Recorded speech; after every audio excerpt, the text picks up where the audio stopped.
Hello বন্ধুরা, তোমরা সবাই কেমন আছো? আশা করি ভালো আছো।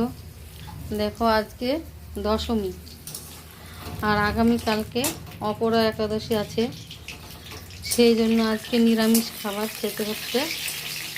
আমার হাজব্যান্ড আমি একাদশী করব, তো আজকে নিরামিষ খাবার খাবো। দেখো সেটা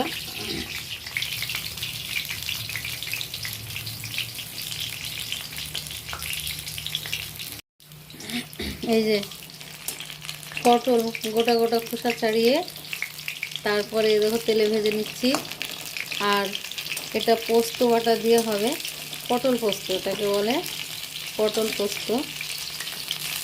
হ্যাঁ, তোমরা কে কে পটল পোস্ত খেতে ভালোবাসো প্লিজ কমেন্টে জানাবে। আর কে কে একাদশী পালন করো সেটাও বলবে। আর এদিকে কাটা রয়েছে এই যে আমের চাটনি হবে। আর এখানে আলু পটল বেগুন কাটা রয়েছে, এইগুলো দিয়ে একটা আলাদা সবজি হবে। আর এই যে ভাত হয়ে গেছে। তো তোমরা প্লিজ বলবে কমেন্টে যে কে পটল পোস্ত খেতে ভালোবাসো আর কে কে একাদশী পালন করো। ভগবান শ্রীকৃষ্ণের এটা একাদশী ব্রত পালন করি।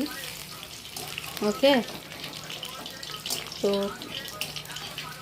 রাধে রাধে, সবাই সুস্থ থেকো, ভালো থেকো।